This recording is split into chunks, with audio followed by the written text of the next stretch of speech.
What up, everybody? My name is Ande. What's going on? It's Ed from Ways of the Sith. Guessmuzik. Yo, and we are here to start talking soups. Today we're going to be talking about a couple of things in the Marvel Cinematic Universe, comic universe, all things that everybody loves to hear about, all right?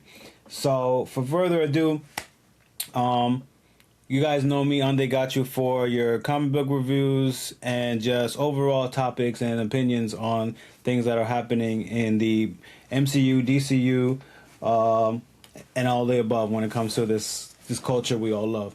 But I guess can you just tell a little bit about yourself and what are some of the comics that you're into right now and just some characters that you've loved?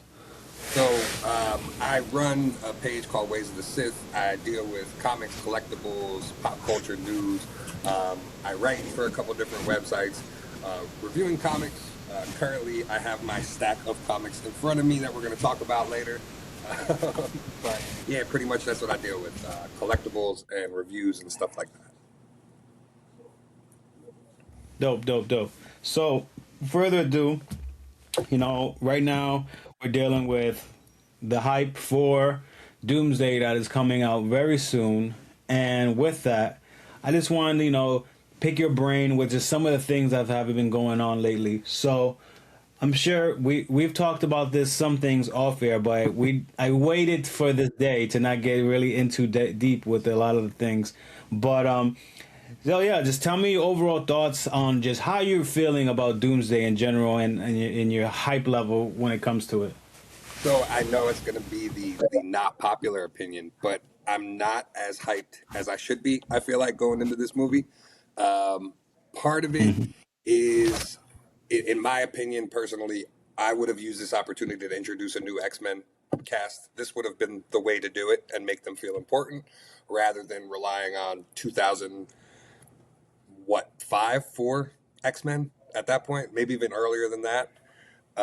20 plus years without this X-Men. They got their send-off in Days of Future Past. I didn't need to see them again. If you were going to bring them back, it should have been for Deadpool Wolverine. Ended it there. Keep, Wolverine, Deadpool, and Laura, or whoever else you're going to keep, and then go forward from there with the new cast. But so far from all of these trailers, like the Steve Rogers one was very underwhelming. We kind of all knew that he was coming back one way or another. Whether it was going to be a Steve Rogers or there was the rumor that we were going to see him as Hydra Cap for a long time. That was like kind of the other rumor going around, was that's how he was going to come back, was going to kind of be him and Doctor Doom teaming up against the rest of the Avengers, which would have been a different take on things, But so that one was a little underwhelming. I'm interested to see if the rumors and the leaks regarding that being like the opening scene of Doomsday is true once we actually get there.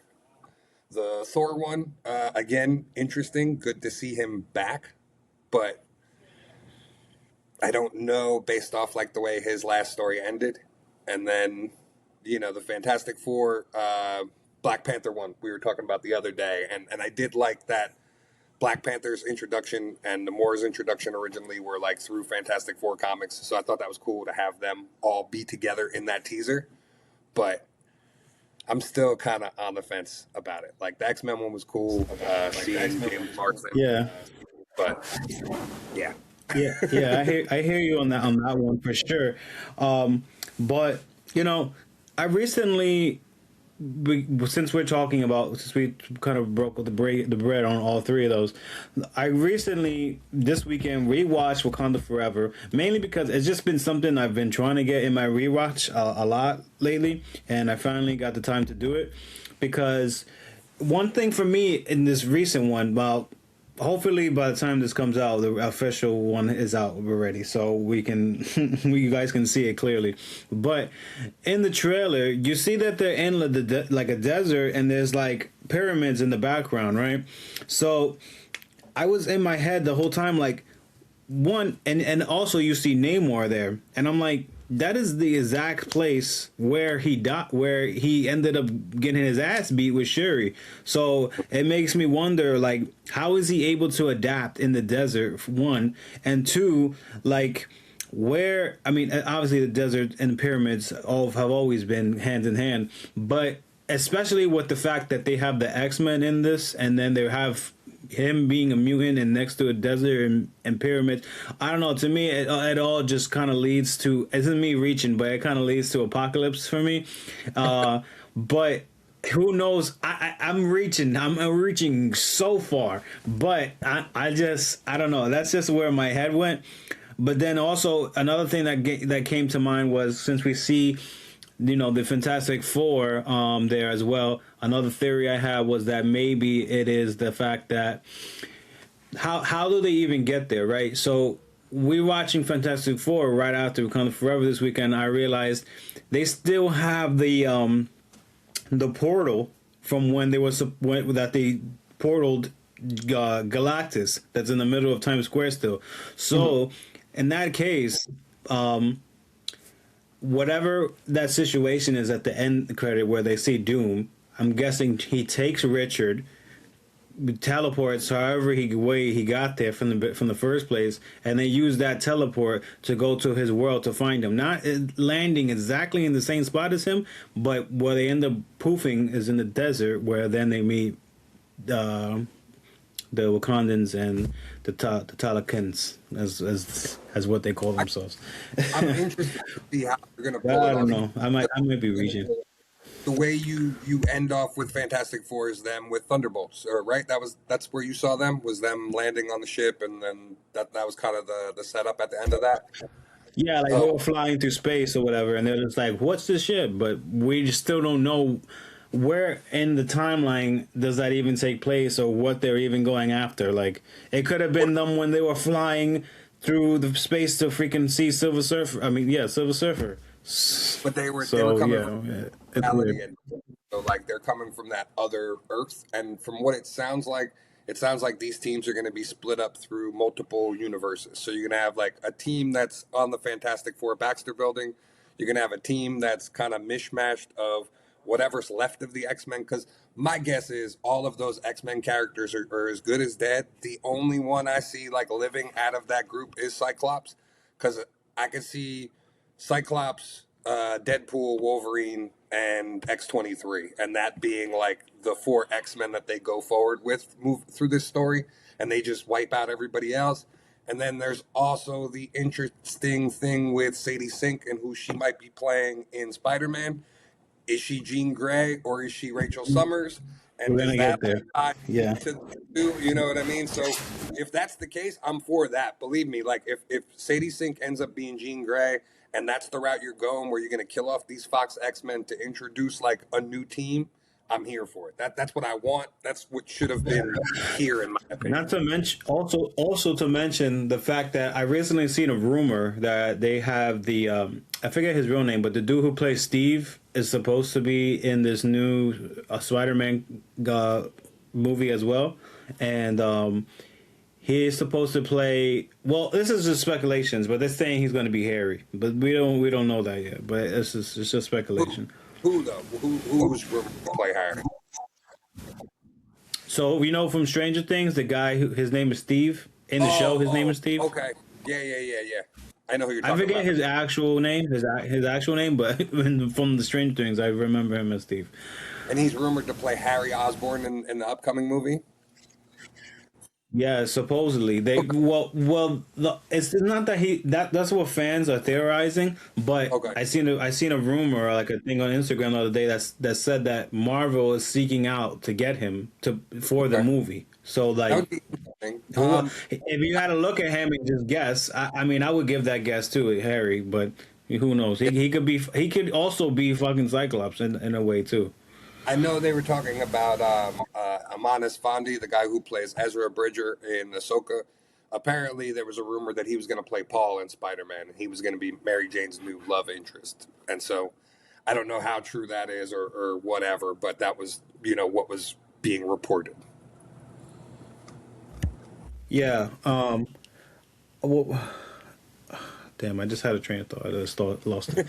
But anyways, um, all right. So I mean, as far as Doomsday goes, though, for me, I'm still I don't know. After watching those two movies, I did my little bit of homework when after watching Fantastic Four and Wakanda Forever, and that trailer specifically for me though has gotten me super hype. I'm more hyped now than I was before the other two. I enjoyed the Thor one. That one made me more like, okay, I kind of like this because one, the Captain America one, that got leaked so weirdly that I was just like, why are they even releasing this like this? And when it came out, and I'm getting the trend that they're just gonna release a trailer every week. So it was just like it was just weird, but I get it. They have to, in a way. I feel like they're doing it like this for that way. It can lead up until like Super Bowl time, and then we'll get the official one with probably all these mashed together. That's what I'm So assuming too. it kind of makes sense. Yeah, Something along those lines with all those kind of edited in and yeah. together. Now, I do low key you? thought about doing it myself now. Oh, just editing all four of them? Yeah, you can, and see how like Yeah, if it rather them all four together to see how it would look, and I'm me just thinking about it, it does make sense. So now, do you we'll see, think but there's still do parts you missing. do you think the girl, like the Thor's quote unquote daughter, not daughter, is gonna have any kind of thing to do with this, or do you think she's off to the side with the rest of the Young Avengers characters? You talking about Thor's daughter? Yeah, yeah. What I don't remember her name. Yeah, because she wasn't really in Love and Thunder like that. She was just like She was she the just ending. popped up in the ending. I let me tell you that when it comes to Thor, Love and Thunder, I love that. I like that movie, but it's really like a blink of an eye, and I've kind of forgotten about it a lot. That's Um, where I movie remember too. the first half. I remember the first half, and where I always end up, my mind goes blurry is when they meet Zeus, and then from that point on, after that, I forget what the fuck happens after that movie. Yeah, I thought it was But interesting. It almost looks like he's leaving her behind, like to come to Earth to deal with Doom or whatever's going on. Like it looks like right, he's saying his goodbye to yeah, her. I'll be back. You know. yeah, because and that's why I liked it. I liked that trailer a lot more because to hear the dialogue and to hear him be like, basically, I'm about to go whip some fucking ass right now, and I need all these motherfuckers to stay away from my kid for that I can have the strength to come back as a dad and be in peace. And I respect that. Like, as somebody who I'm not. I mean, I'm not a father, but to see somebody like that for their kids is pretty dope. And him being the god, and I know that's something he probably always wanted from his dad too, but Now, it's dope. I'm excited for it. now, out of the let's put it this way first before we discuss it more. Out of these four teasers, who do you think's like a dead man in this movie? Like out of those four teasers, those characters that were shown in those teasers, who do you think's like done in this first movie? Who's dying? Yeah, Um, it's hard because I like you saying like killing them off, or they're just going right back into retirement. done. Like done. This Done. Doomsday. That's it. They get recast down the line by somebody else, or in the next movie. I do feel like Captain America is only making this appearance, and that's gonna be it. Oh, see, Um, I don't know if they kill Steve. because I mean, I think they trying to I think they're trying to bring him back in for mm, the fact that well they're bringing them all in for the fact that they can call that they can like organize the timeline and everything that happened in Infinity War and stuff, and plus with the stuff that happened with what's old boy's name with Kang, all and mm. stuff like that, since that's not the plan anymore. So they Yeah. gotta like reorganize the game plan. So I think they're gonna freaking get rid of all the top three immediately. And well, not like immediately, meaning in like the first in the first movie, or in the maybe by the end of the first movie. Um, but yeah, that I think a lot of them are gone, except for like Shuri and the Fantastic Four. Like I think those people are gonna be making movies for a pretty long time now. See, Oh, and that's the other thing. I don't, I'm Wait, just wait. like, I think Sherry's good as gone. I think she's gone. No, I think she's still. I don't think she's dead or anything like that. I just think that she will be. She'll be put in the background, because when Idris comes in, it's black. It's back to Black Panther time. So, Well, that's why I can see her killed off, and then the reason for him to come in as a new Black Panther. I don't think they're gonna kill her. I don't think they're gonna kill her off. I mean, if they kill her off, God bless those fucking the people of Wakanda, like the whole tribe of the Queen, T'Challa, like all of them. Those people are like got some voodoo behind them, because they die like too quick. I, Rest I in think peace, Chadwick Boseman, though. But damn, I think with the controversy she had with the last movie, and the fact that like people really aren't responding to her as Black Panther, like I could very easily see her being the one that's like, nope, we're bringing in somebody else as a different T'Challa from a different universe, and that's that. You know what I mean? I could very easily see that. Or they have the out from the last movie of this kid. They could very easily find a way to age that kid up with Secret Wars and the merger of, the world, to have that kid just be aged up into, T'Challa 2 or whatever you want to call him. You know what I mean? right, right. But yeah, that's the thing. Like, where with what I was gonna say was, I don't have a problem with her being Shuri. I just her presence as Shuri, and I don't think it has anything to do with her being Shuri. I just think it's just the way how they put her on camera.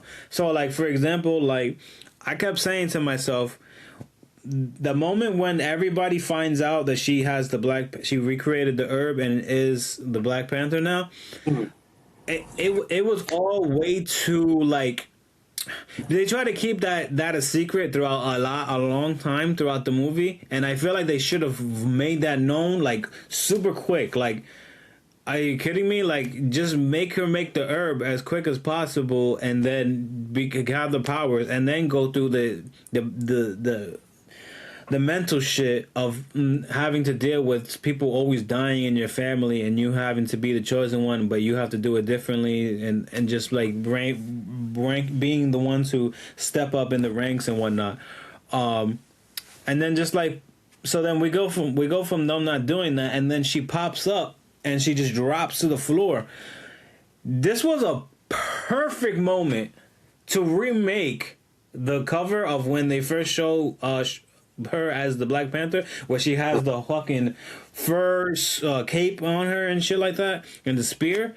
And she just drops down with like no cape, just straight up, just like no cape. Just it just looked mad weird. Like, I don't know what it is. It's just physically how she looked in that suit and the way they created it. It was just like, oh, it's the Black Panther, but she's mad small and she's mad skinny. like I don't know. It just didn't look right. That's And I just feel like if they would have did that, my yeah. argument would Go be ahead. that's where the MCU started to take the decline, was that movie. Like, I would stand on that hill and die on that hill that they bet the farm on Chadwick Boseman being the centerpiece, him and Spider-Man being the centerpiece for the next phase. Unfortunately, because of what happened with Chadwick, that didn't happen. Ryan Coogler just said last week that like his script for Black Panther 2 before Chadwick passed was one of the most incredible scripts he's ever written. So like I would have loved to know what that entailed. Apparently parts of the story were still the same, with the kids still being involved and all of that. But it, it's a shame because yeah, the pivot to her for me is where like I lost interest in that whole franchise. Like, I don't care until we have a T'Challa back, as far as I'm concerned, in that franchise. Um, I like M'Baku. I like all the other cast that's around them, but I need T'Challa being the centerpiece of Wakanda. You know what I mean? Like for me personally. No, no doubt. Yeah. Um, and I'm there too. But like I said, the rewatch from rewatching this literally this weekend, I kind of have a new take on it. Like I don't hate it as much as I did on first watch because I don't think, from my recognition, I don't think I did a rewatch on this movie. I watched it. I think I watched it in theaters and that was it. Okay. But compared to how many times I've seen Black Panther, like one is crazy to not have to not want to rewatch the second film. Yeah. But that's just because I feel like the movie was forced because of the timeline and everything, and a lot of them still weren't over the fact that Chadwick was gone. Is gone. Yeah. So Like no more. you see it in their acting. It's super sad. The majority of that movie is super sad. Yeah, and Namor took over so much for that movie where he's the standout. Him and Angela Bassett are the movie in my opinion. And unfortunately, like, all right, Right. that's still a good movie. That doesn't discount it, but to me, that's like where this whole MCU train came off the tracks a little bit. And then instead of like reconfiguring what they were doing, they kept trying to push forward. And then the further they got, the more the train started coming off the tracks, like as they started going. Because like I would argue that from that movie till now, they've had quite a lot of missteps on like stuff that they're doing and the way they're framing things. Even Fantastic Four being your epicenter of this, like going into Avengers Doomsday, if you haven't watched the multiverse saga, you know maybe three characters going into this movie. Outside of that, those are your Avengers. The rest of these characters, you're like, who are any of these people? You might know one or two of them, but outside of that, you don't know any of them. Yeah, yeah, and that's what I said. Like, I have a friend who is trying to catch up on MCU stuff, and I try to tell him like, honestly, right now you could start at what was it? Oh my god, I'm already calling them the new Avengers. Thunderbolts. Thunderbolts. Yeah, so you can start at Thunderbolts, and you'll be right on track with everything that's going on right now. You don't even need to watch anything else. Anything else is bonus. For the most part, yeah. Yeah. All right. Cool. So, in closing, you're semi with the Doomsday hype, and I'm more. I'm more. I think I'm more hyper than you, obviously, but Let me that's just how it is. I feel like Disney and Marvel going forward, their success hinges on this movie being $1 billion movie. If it's not a Hell billion yeah. dollar movie, Hell it's a yeah. failure. Like regardless of anything, based on how much money they paid Robert Mhm. Downey Jr., based on the budget that they're going to spend promoting this, and the Russos and everything else involved in this that they did to make this a nostalgia baited release, because that's what it is. Bringing the Russos back, bringing Mhm. the old X-Men back, bringing Cap, bringing Thor, Tony. Like But they're that's hype. That's hype. It's they're hype. swinging, and I'm like, like that's the whole thing. If they don't reach a billion or more, or there's a problem when the movie actually comes out where like it under delivers and people hate the movie, it's going to be a different conversation regarding like the MCU as a whole. well, that's a fact. No, no, no, that's a fact because they but that's when, but like right now in their promoting stage, they're like, that's why they're taking the long route and just like really making you slowly digest everything because they have to make this $1 million movie or else. Well, and my thing is with this rollout, we're a year out. Okay, the movie comes out next December, and we're doing this rollout now. In my opinion, the rollout Hmm. has been very successful. You got people to talk about it for maybe a day that the teaser came out initially.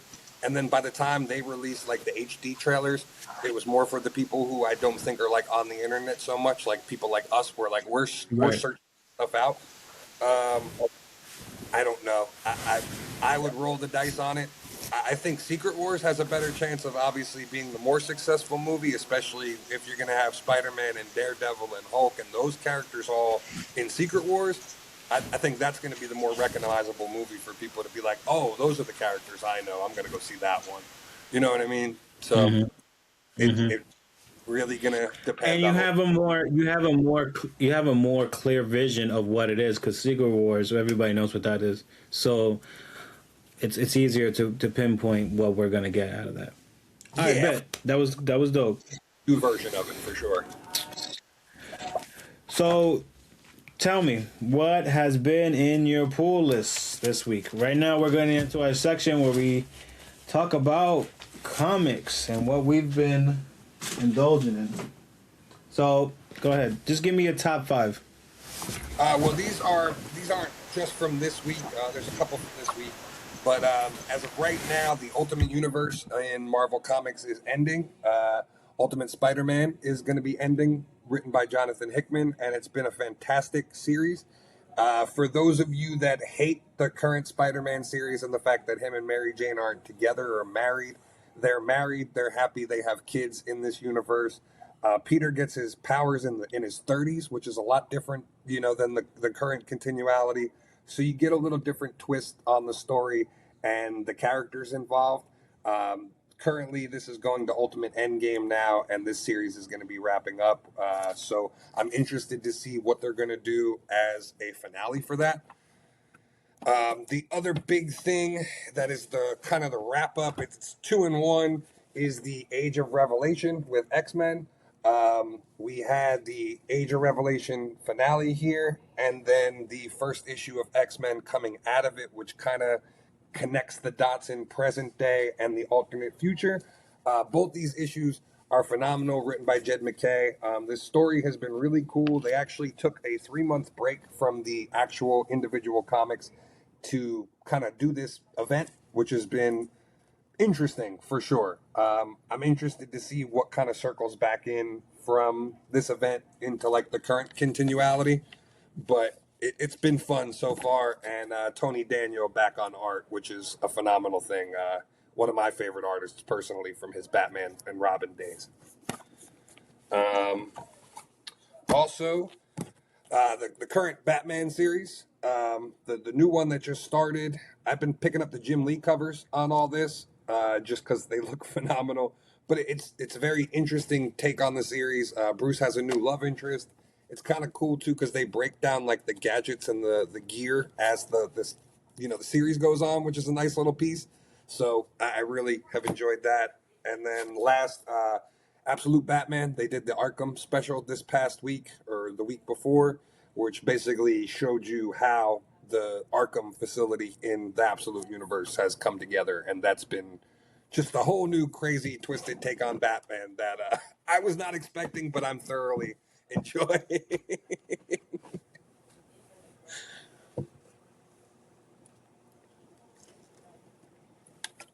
I think you're still muted. Yeah, what I was saying was the Arc M stuff is crazy. I just read it. I just read it yesterday, and I was like, I think Joker is a little bit more twisted in this universe than we thought. Like, if we thought he was obsessed with him normally, right now is not is getting even worse. Yeah. I bet. Well, in that case, same. I love it in the Arkham M stuff as well. Well, just the Batman Absolute stuff as well. I've really actually just started following it religiously since the one off where he was fighting all the racist KKK people. Yes. That's where I started with Batman. I have the I have the volume 1 and like a hardcover, but I haven't read all of it, but I'm enjoying right now what I'm reading from the Batman Arkham stuff, and also enjoying the what's this new Batman as well. The regular What's our series. boy's name? Oh yeah, Jimenez. Yeah, by Jimenez. Yeah. Yeah. Yeah, I'm loving that too. Also, right here, I have his signature on this copy. This is from the number 1 version, and his Okay. signature is right there. Yeah. But That's awesome. yeah, I'm also loving that. I'm also loving there's a lot of Batman. I'm loving Night Fight from DC KO. Thoroughly enjoying the twist that just happened in this right now. Wasn't expecting that, but the ending of this kind of has me like I'm a little mind fucked right now on like what really is going on because they. Oh no, that would be too much of a spoiler if I say what is going on right now. But if anybody has ever played, I'll tell you like this: as if anybody has ever played Batman Arkham City and you've seen what happens in the end of that game, it's a similar situation that's happening right now in Night Fight. So I'll leave it like that. But yeah, I'm just loving that though because they hit a lot of points that I've always wondered why Bruce goes through these things and treats the rest of his sidekicks that way and stuff like that, and just to have them have a voice in that is really dope to see, and I'm enjoying it. I'm loving it. And then so this isn't what I'm reading right now, but for some reason this was on my pull list and I grabbed it because it just looked fucking cool. But it's the Ninja Turtles Battle Nexus, right? But what really is on my pull list is just the single Ninja Turtles shit. They gave me this. I was like, oh, it looks. I like the covers. It does look cool, so I just copped it. But I'm enjoying the original one, and Yes. well, The not the Jason, original one, but just the annual remake that they just came out with. yeah, the Jason Aaron run was great. The Jason Aaron, Right. And yeah. along coincide with that, they have the Casey Jones stuff, and I'm like the Casey Jones stuff as well. Because I my Ninja Turtle knowledge comes from the TMNT TV show that came out in like 2004. So Okay. like a lot of what I know of the characters is from that show, and Casey always never really got to shine or whatever, but I always thought he was a cool character. I don't know. I think it's because of the fucking skull mask or something like that. I just always I liked him because of that. But I'm enjoying that a lot. And then what? This is super left field, but this thing is probably on the top of my pile right now because I just find the writing to be super fun and the art style to be really pretty as well. But I have Planet She-Hulk by Stephanie Phillips on like the top of my pile. Like I'm running for that shit when that shit drops. I'm really enjoying that. I know she's doing the new annual for Daredevil in a couple of months, and I'm hyped to see that because she has a nice following on TikTok. Like she's always like posting and just telling people about it, and I really like appreciate that because I got to see like the behind the scenes process of everything. But she's like a super dope person, and I'm like I fell into her personality, so she got me on that end, and just the writing is really dope. The She-Hulk like third world like breaking the ice situations are really fun, and just learning more about the Hulks and the bullshit that they be going through is crazy. It happens in the fucking MCU, and it even still happens in the comics. So it's just a Hulk fucking banner thing. But yeah, those are probably my top of my top fives right now. I'm really enjoying. Especially that all spinning out of the Imperial story that Hickman just finished. That's kind of where Planet She-Hulk takes off from. So the whole Okay. Marvel Universe, space cosmic section of the Marvel Universe, that just got a whole facelift and a whole kind of rebrand with the Imperial story. So it's pretty cool. The Inhumans are back and they're running the galaxy now. So everybody's got to answer to them, which is pretty interesting. So it's a cool like twist. And you have the Hulks, you have the Space Nation of Wakanda, you have Star Lord, and the Spartax, and then you have the Kree, the Skrull, the Shi'ar. So it's a whole big war going on in space currently in the Marvel comic department, which is pretty cool. All right. So you mentioned earlier that you're reading the X-Men Revelation stuff, right? And I was picking that up as well. The problem for me though is that I kind of felt I didn't kind of fell off. I did fall off because there was just too many different storylines for too many people that I'd never seen as actual X-Men that I was just like, what the fuck am I doing? Why am I copying every single thing? And then my biggest one that made me just say fuck this shit was when I picked up the Wolverine fucking #1 and I realized that this isn't even Wolverine. This is some dude like just playing a substitute for him right now. And I was just like, what? And it just seemed like a parody, and I'm just like, this is like some furry shit. Like, what the fuck's going on? Like, so I don't know. Like, since you're like you pretty much you finished it, so how are you feeling with how are you feeling about the whole like time change thing, and like of all the ones that have just dropped, which one have you find the most enjoyment in? So I felt there was three main titles that you needed to read, like if you were continuing reading. Now I'm an X-Men fan, so I'm always going to pick up the X-Men books. Uncanny X-Men, written by Gail Simone, is probably my favorite book of this last year. It's an absolutely every issue of the series has been fantastic. Jed McKay has been helming the X-Men side of things in the regular X book. So basically, the Age of Revelation was a combination of stuff that happened at the end of the Krakoa era, where Doug became the heir of Apocalypse. He won this tournament, and Apocalypse bestowed new powers onto Cypher. For those that don't know, Doug from the New Mutants.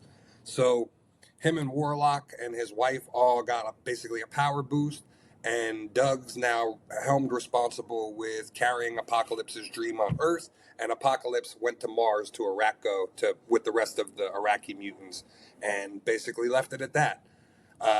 The Age of Revelation happens as like an almost twist on the Age of Apocalypse, and a lot of the stuff is callbacks to stories that are happening now in the From the Ashes era. So the Wolverine you were talking about is Wendigo. He appeared in the first issue of this current Wolverine series, and basically he was a kid that got turned into one of the Wendigos and had a bloodlust, and Wolverine helped the kid overcome the bloodlust. And so that's why they did the callback of now this kid grew up, in this 30-year time gap of the Age of Revelation, and Wolverine was his mentor, and then Wolverine gets taken over by Doug, and then that's why he's wearing the suit to try to get Wolverine back. Um, Overall, I love Doug. I Yeah. love Cypher. I love Warlock. I love his arc from the Krakoa era, where Doug was kind of the centerpiece of the island and the communicator between the island. I didn't care for what kind of they did with the Revelation character. I liked the whole Apocalypse thing, but I didn't necessarily care for how this all played out. It was fun. It was something different, but I'm glad we're getting back to like the regular X books and Uncanny and back to those stories because that's really what I've been enjoying. Yeah. Um. So I started reading. I was reading. What you call Rogue and Storm. I was reading the one with Cyclops, and I was reading. Um. I did get the radioactive Spider-Man one, but that I don't think I actually read it. I I had it dropped, though. I don't think I actually read it. yeah, You say you dropped that one too? I dropped that one quick. I picked up one issue of that and dropped it. Yeah, there was a couple that I dropped. Cloak and Yeah. Dagger. There was a couple that I just didn't need to Oh read. yeah. Had no reason to. Correct. And that's where I was at with it. So I mean, right now I'm probably I'm 3 issues in on Rogue and Storm. I think there's another one out already, No, but it's just I three. just haven't read it yet. Just It's three. just still Just three three. issues. Okay, cool. Okay. All the Age of So Revelations months. So it's 3 issues on each no, go title. ahead. Go ahead. No, I said all those Age of Revelation issues were 3 issues. So basically, Rogue Storm replaced Storm and continued the Storm book. So if you're reading like the Storm series, Rogue Storm was basically a continuation, future aspect of the story that you've already been reading, and then you kind of got the play out. Same thing with Uncanny X Men. Uncanny X Men turned into Unbreakable X Men, and you kind of got a continuation of a storyline that Gail's been doing in her book, just set in the future. And so that's kind of how they did the crossover, where you had maybe 3 or 4 main titles that were talking about the main story of the crossover, and then the other ones were kind of just, oh, well, this is what happens in this corner of the universe, and then this is what happens with this character. So it was, piecing stuff together. Yeah. Okay. Yeah. I didn't. That was good to know. Those good tidbits. I didn't know that one. Yeah. Okay. All right. So then that's good to know. So in general, there's only 3 issues that are out right now for each of these Revelation ones. For each one of those titles, I believe the 2 that are the main is the Age of Revelation, like #1, and then the finale. They're their own, like, #1 and #1, but all the other ones should be 3 titles for the past month, and then this month everything kicked back in. So this issue of X-Men that I was showing up before is now X-Men 23, but this does continue the Age of Revelation story now back in the present, because it's where we left off when the Age of Revelation issue crossover started. So this kind of takes you right back to that same moment of Doug and Cyclops shaking hands, and you get to see the fallout of, like, what happens in the present time now. Cyclops knowing. Oh, okay. Cool. So it's cool, and like I said, the return of the great Tony Daniel on art. He's just a phenomenal artist, always been one of my favorites. He was gone from comics for a while, so to see him back doing some X-Men work is fantastic for me. Dope. Okay, yeah. So that brings me to, like, my next question, right? So how do you feel about the chase for #1s, right? And this has been a conversation or a thought process I've had for some time now, and it's just like I'm always so now I'm very particular on comics that I just go into, and not being so quick to go into, there's a new #1, I gotta have it for, like, collectible reasons and things like that. But I'm more like trying to be more conscious on, like, okay, is this actually a character I care about? Is this actually going to be a good story and stuff like that? So, like, do you feel similar, or do you just cop? Like, how's your process when it comes to that stuff?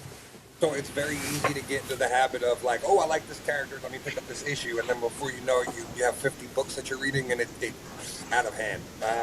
Comics now, Right. I don't. Are you mostly digital? Or are you a physical? No, I'm physical for the most part. Okay. Yeah. Okay. So for digital readers that don't know, like, a comic is $5 a pop now for the most part on average. They're not $1.99 anymore. They're not $2.99. They're not $3.99. They've jumped considerably. So on an average, you get even 5 books a week. You're looking at $25 right there. You know what I mean? So as it accumulates, you got to start kind of picking and choosing what books. For me, it's really about the writer or the artist that are on the books and what the books are necessarily. So, like, Spider-Man is always a cop for me, just because I always read Amazing Spider-Man, regardless of who's writing or drawing it. That's kind of a constant for me. X-Men's always kind of a constant for me, and Batman is always a constant for me. Other stuff, what I've kind of been leaning towards lately, and I don't know if you can see behind me, there's 2 big bookshelves filled with books. If I like something or hear something good, I go back and buy the trades now, rather than trying to pick up the single issues of everything, because it just gets overwhelming. I run out of space, and it becomes a pain after a while. Yeah, I'm starting to deal with that problem now, because I got fucking comics coming from the side of my bed. I'm finding new shit that I forgot I left in my closet, and now it's just starting to become a spot where it's just like, these shits are just coming out the wazoo, and I need to, like, narrow down my stuff. And that's the thing, like, for example, like, shit like happened this week. They gave me Battle Nexus, right? When I asked for this Ninja Turtle stuff, I asked for the original Ninja Turtle stuff, not every Ninja Turtle, But Yeah. because this shit looked nice and it was in my pull list, I felt fucked up, and I was like, sure, I'll take it. So that's what ended up happening. And now I have two extra comics that I'm not gonna fucking read. So this might be a Christmas gift one year to somebody. So um it's just starting to become crazy, but I love it though, because that's the whole reason why I love to do the whole like physical stuff, because it's something tangible and you can like actually have it to hold on to it, and it just has more value, I think, because of that. I think maybe even like maybe the way to go is like get your favorites in physical form, do the digital subscription to read everything else that you want to read. The other thing that's Hmm. really been like helpful, I don't know, you have Ollie's around you, right? Right, I Ollie's. do. So Ollie's, for those you don't know, they have a whole book section, and they've been very good for getting trade paperbacks and omnibuses and stuff like that in on a regular. So check your Ollie's, because there's always stuff hitting the shelves, and you can get books, $125 books for $20, and you can't beat it. Like I've really built up a lot of my library just from picking up stuff at Ollie's, especially Batman and Marvel stuff. So that's always an option too. Yeah, I gotta make that run one of these days. Next time I'm off. You've mentioned that to me before, and a buddy of mine at work who doesn't even read comics, he just told me like, oh, they got a lot of Marvel stuff over here and stuff like that, and I was just like, at Ollie's, like, Yeah. okay, but when I heard you say it, that's when I was like, oh shit, there's some shit there then. So I still have to make that run and check them out. Yeah, they basically Okay, have cool. stuff for Target, Walmart, Amazon, stuff like that. So it's previous season stuff that's just on a discount. So it's all brand name things. It's all, brand name books and brand new stuff that's wrapped in cellophane and everything. So it's really worth it in the long run. How how relevant from its like actual release date are they? Like, are they like They do newer it. things? Or are they things that are you can catch in like Barnes and Noble and stuff? So whoever is their procurer on their end does a really good job of keeping up with like what's going on. So like recently they had Supergirl Woman of Tomorrow on the shelves because they knew, that movie was being adapted. So like stuff like that for Superman, they had Man of Tomorrow, the trade paperbacks a couple months ago. As soon as that movie got announced, they must have picked them up. Okay, So so they are pretty often. Yeah. they stay inconsistent of like stuff. Like right now, the big thing that they have is the Tanahani Coates um, Black Panther series. You could buy the whole omnibus of that. Dan Slott She Hulk has Hmm. been there. Some Young Avengers stuff, Miss Marvel, Star Wars, that type of stuff. So always keep checking though, because She-Hulk. constantly get new stuff. I've been on my She-Hulk binge, so I'm gonna have to check Yeah, that out because the I'm Dan really liking She-Hulk. You can get the whole Dan Slott collection. It's the whole entire series that he wrote. I think it's 50 something issues or whatever it is, all in one book for 20 That's the bucks. one. So That's the one where the cover has like a different like color, like and it's usually like a really bright yellow or the bright purple or something like that, right? yeah, she's in like a pose on the front, like the cover of that. But Yeah. it's Yep. That's the one. Okay, bet. Because I actually wanted to read that. yeah, Got it. I'm checking that out. I'm going away. yeah. So that's been at Dope. Ollie. Okay. Um. And this is just a tidbit. So like, when is it when you first started getting into comics? Like around what time, and maybe if you can just express your experience when you first was like, damn, I'm into comics. So the first initial way I got into comics and superheroes in general was when I was a kid. They used to do the Book It event through Pizza Hut.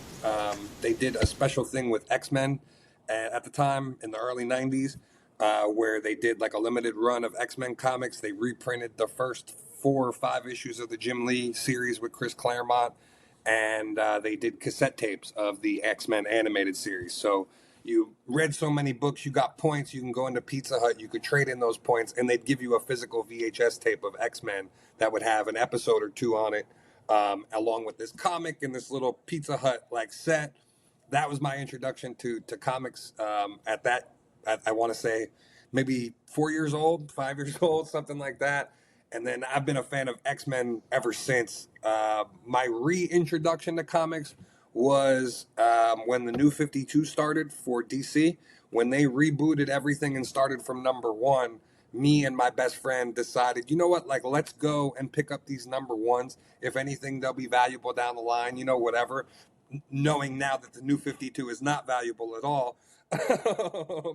But that was kind of my jump back into comics. And then Scott Snyder was doing Batman at the time with Greg Capullo, and now Scott's killing it again on Absolute Batman. It's just really cool to see how some of these creators take some of these characters and just continue to make magic with them. So, yeah, I would say probably about the last 15, 20 years I've been, collecting straight since the New 52 launched. I remember that whole New 52 era, and that's when I was curious of getting into comics, but I was so like I was curious, and I would I was always popping into the shop. I wasn't actually copying anything. I was just looking around cuz I just felt like I was so lost. I was like, "Wait, this is not the real thing anymore. Like what I know is not valid." So I just would just look, and I would be out. But for me though, I would say see, like, comics wasn't my first thing. It always was the animations that got me into it first. I was very big into watching the Spider-Man animation, the 90s cartoon, and also I was into watching the Batman one as well. So those were my actual real introductions for when, like, I was like, okay, I really like fucking superheroes, and I love this genre in general. And then from there, my dad would always put me on game about like stuff that was happening in the comics from back in the day, and from that I would know that knowledge, and then I would go back and rewatching the animated series, and I'd be like, oh shit, this is exactly how he said it happens in the comic. And then I was like, wait, I think I actually want to start reading the comics so I can find out more before he tells me about it. So so then when that happened, I started reading like I can't even remember. I hate that I can't remember, but I can't remember exactly what was the first comic I actually read. But the one that stands out to me the most as my first comic is Secret Wars. That was the first one I remember actually getting as like a gift to me. And from that moment, I was like, I understand the value of like collecting from that moment too, because he would tell me how much it was. The other thing too about it is like my dad knows all this knowledge about comics because he used to collect and stuff. But when he was younger, his house got on fire and a lot of his shit burnt. So he would always like kind of just always tell me like, yeah, I know this because of that, but my shit burnt, so I don't have it. So it always made me want to this is now we're getting deep, but it always made me want to know. I low key went to learn more about the comics for that way I can come back to him to have a relationship to talk about those things because he was so deeply into it as well, and that kind of made our bond a lot more stronger too because of that. So in a lot of ways, comics like helped make my relationship with my father a lot better than I probably wouldn't have if I wasn't into it, to be honest. So yeah, so giving that now my reintroduction to it now, like you said, is absolute fucking Batman. That shit got me so hype seeing Batman with a fucking axe out of his chest, 6 feet tall, smashing heads like he's fucking the Andre the Giant and shit. Like I needed to get back in. They was calling me, and I love this new DC KO stuff. We kind of breezed over it a little bit, but the DC KO stuff I love a lot because it helps merge the whole kind of like Warner Brothers and DC stuff into one. I'm waiting for this fucking Sub-Zero shit to fucking pop off already, because that was the one that was one of the hypest moments that I had when I heard that they were doing this. And I'm really enjoying just Batman in general right now. He story wise, he's my favorite.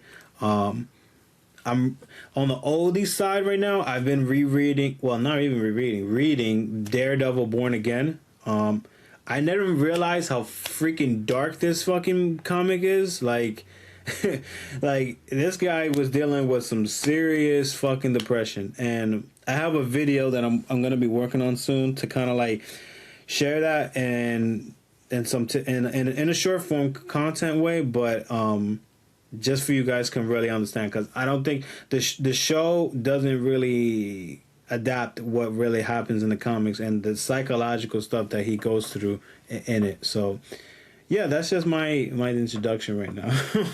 And I've just been, you know, getting what I like. There's a really great Daredevil book called it's Daredevil Spider-Man. It's written by Kevin Smith. It's called The Evil That Men Do. Fantastic story. Probably one of my favorite Daredevil stories that there is. That's definitely one worth checking out. Yeah. Okay. I'm putting that on my list. You're gonna The have D- to. Yeah. the DCKO stuff I'm reading. I'm not reading everything. I'm only reading Justice League and Superman, and then like the just the main books. I did pick up I'm the only reading Joker. Batman. I picked up the Joker Red Hood thing. Jason Todd is my favorite DC character, so I'll always read anything he's a part of. I didn't care for the issue. I didn't like what they did. It was kind of a cop out in my opinion. But my only thing with this DCKO thing is we kind of already knew who was going to win going into it. It was spoiled. It was told to us before the event even started, like who was going to win the whole thing. So it's kind of a moot point in my opinion. Yes, it's cool to see Homelander and Sub-Zero and all these other WB characters kind of merge into the universe. It kind of feels similar what they did with Watchmen a couple years ago, where they started to roll them into with Doomsday Clock.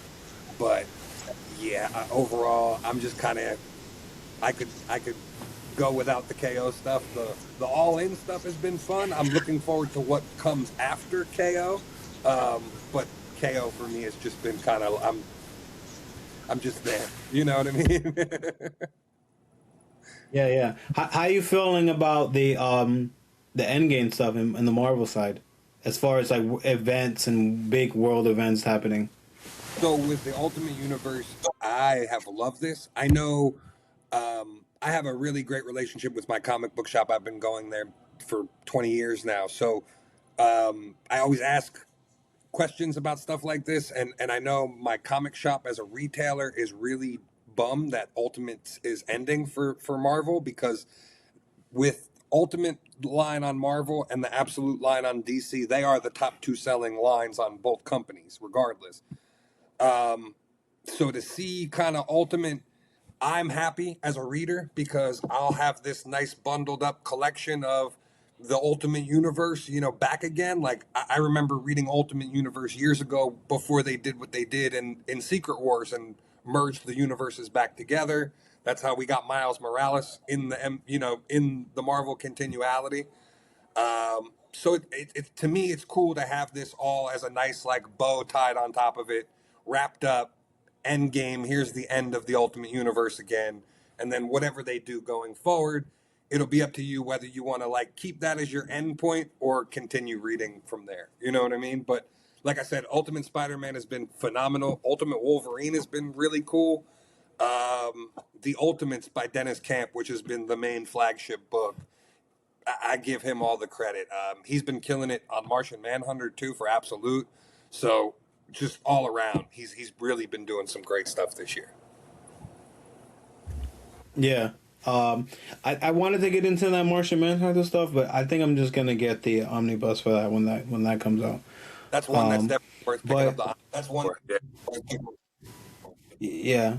Um, so I did a video on this, right, and I just kind of like explained everything, but to tell more about my actual like opinion on it is like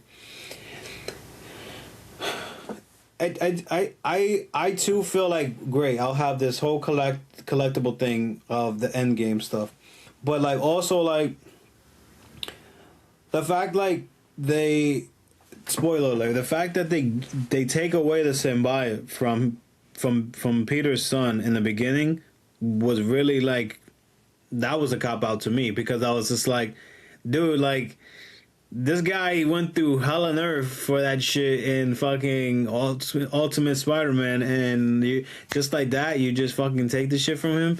So that had me a little salty, to be honest. The fact that Iron Man is everywhere is kind of weird too. I don't know how. I really don't know. I really like am wishy washy with the fact that Howard Stark is like this smart, like he's almost like cosmic level to an extent. The way they're like portraying him, so I'm a little iff about that. And I'm honestly riding this ride right now based off of the stuff from because of what we read with Ultimate Spider-Man, and I'm because since it's like another continuation, it's the only real thing that has me like intrigued to see what the stuff that he goes through and stuff like that.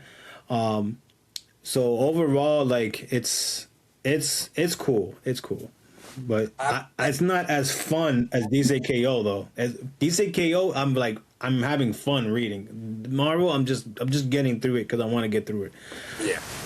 I feel like Ultimates is really focusing on stuff that's going on real world currently in the political climate, and I think if Yeah. you're looking for an out in comics and you want something that's still kind of addressing the world as it is, I think Ultimates is for you. I think that's been the really strong suit about that book is using these avenues from this universe to touch on subjects that are very much, going on every day. Um, so for me, that's what I think I've enjoyed is the artistry behind that and just the relevancy of the story as a whole. I am liking the difference of like with Ultimate Wolverine, him being Winter Soldier, and just like the things that they've done. I know everybody loves Peach Momoko. I love her art as well, but I was not reading Ultimate X-Men because it didn't have anything to do with anything. That was kind of like its own self-contained book in a way.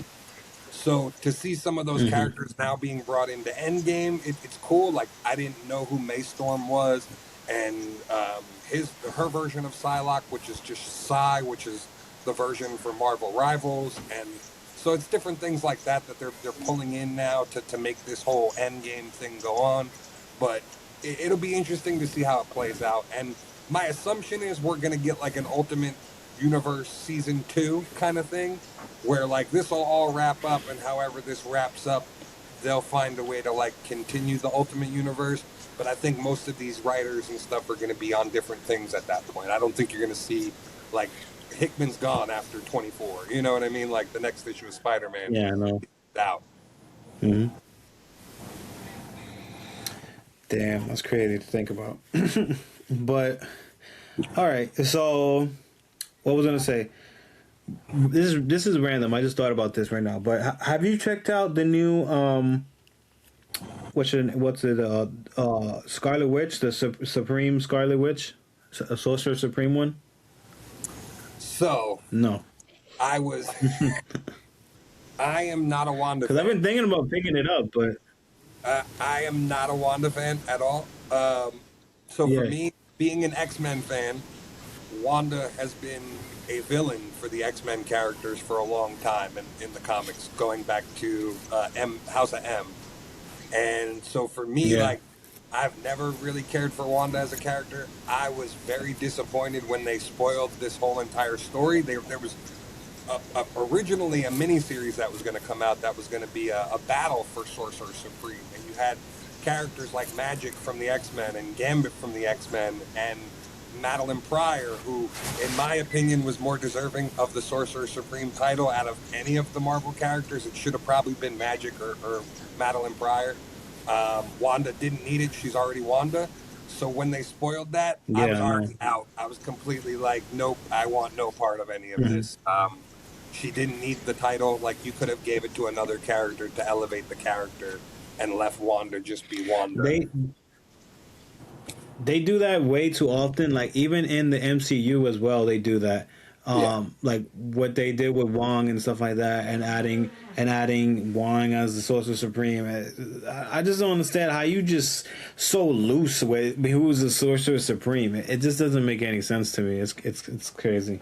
Like previously leading up to this, the Doom stuff was great with Doom being Sorcerer Supreme and like that whole storyline of Hmm. Emperor Doom, That makes sense too, fantastic. though.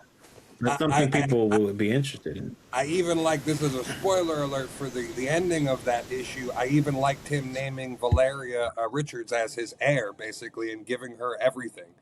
Um, I would have liked that route better of Valeria being now Sorcerer Supreme, and now this girl who's a genius now has to figure out how to be, sort like that would have been a more intriguing book to me than Wanda again. And the fact that this is, I believe, the third or fourth time that the same writer and same artist are doing a Wanda book, it doesn't sell. They don't move, and that's why they keep rebooting this series over and over again. So putting this new twist of her being the Sorcerer Supreme, I didn't need it. Again, Magic would have been better served. Madeline Pryor would have been better served. I would have even took Gambit. He's got the Eye of Agamotto right now. I would have loved to see Gambit, get to play around with Sorcerer Supreme for a little while too. That would have been a lot of fun. Yeah, dope. All right, so kind of closing off on the whole comic tip. What is what are you looking forward to read this week? Uncanny X-Men. Gail's back with Uncanny X-Men Mhm. coming off this break. So I believe she's on issue 23 or 24 as well. Um, I'm looking forward to it. Mutina, the character she created, is going to be coming back. I can also say me and Gail have become friendly on social media. So I know a couple things that are coming and a couple characters that are going to be debuting in the series. So I am very excited. If you're a fan of Monet, Penance, her, Quicksilver, a couple other characters should be making their way into Uncanny X-Men as it goes on. So it should be fun. Dope. Yeah, I'm ready to get back into that X-Men run as well. Because I was just getting into it before they did the switch, and I was like, "What the fuck?" But now I'm glad you gave me that breakdown because we're back. So I'm happy for that. And Um, my oh, my really enjoying that. I think so I'll be enjoying that next week. But this has been Talking Soups. My name is Ande, and we have a guest. Um, and you've been talked about soups. All right, peace, and I'll see you guys in the next episode.